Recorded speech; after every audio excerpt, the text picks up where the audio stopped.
ఆచి చికెన్ మసాలా. ప్రభాస్ మీద ఒత్తిడి మామూలుగా లేదు. ఆయన ఇప్పుడు ఓన్ హిట్ కోసం ట్రై చేస్తే సరిపోదు, అంతకు మించి కష్టపడాలి. ఆయనతో పాటు ఆయన హీరోయిన్లకి కూడా సక్సెస్ రావాల్సిందే. ఆయన్నే నమ్ముకుని ఇండస్ట్రీలో అడుగు పెడుతున్న వారు కొందరైతే, ఎలాగైనా టాలీవుడ్ లో సక్సెస్ చూడాలనుకుంటున్న వారు ఇంకొందరు. ది రాజా సాబ్ తో డార్లింగ్ కి హిట్ వస్తుందని ఎదురు చూసిన వాళ్లలో ఆయనతో పనిచేసిన నాయకులు కూడా ఉన్నారు. The Raja Saab cinema disappoint చేసింది జస్ట్ డార్లింగ్ ఫ్యాన్స్ మాత్రమే కాదు, ఆ సినిమాలో పనిచేసిన నాయకులను కూడా.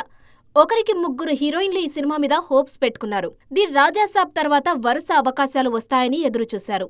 కానీ సినిమా రిజల్ట్ తలకిందులయ్యేసరికి వాళ్ల ఆశలన్నీ అడియాసలయ్యాయి. కానీ తన విషయంలో అలా జరిగే ప్రమాదం లేదన్నది తృప్తి దిమ్రీ చెబుతున్న మాట. స్పిరిట్ తో తెలుగు ఇండస్ట్రీకి పరిచయమవుతున్నారు తృప్తి దిమ్రీ.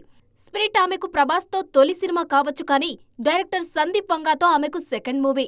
సందీప్ వర్కింగ్ స్టైల్ చాలా బాగా తెలిసిన నటి తృప్తి. సో స్పిరిట్ తప్పకుండా క్లిక్ అవుతుందనే నమ్మకాన్ని ఎక్స్ప్రెస్ చేస్తున్నారు తృప్తి. అటు ఫౌజీతో ఇమాన్వి కూడా డార్లింగ్ మీద హోప్స్ పెట్టుకున్నారు. డార్లింగ్ పక్కన ఫ్రెష్ జోడీ కనిపించాలనే ఉద్దేశంతో ఫౌజీ కోసం ఇమాన్విని సెలెక్ట్ చేసుకున్నారు డైరెక్టర్ హనూర్ రాఘవపుడి.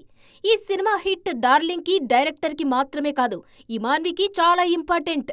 అలాగే కల్కి సీక్వెల్లో డార్లింగ్ తో జోడీ కట్టే హీరోయిన్ ఎవరైనా ఆ మూవీ సక్సెస్ హీరోయిన్ కి కూడా అత్యంత ఇంపార్టెంట్.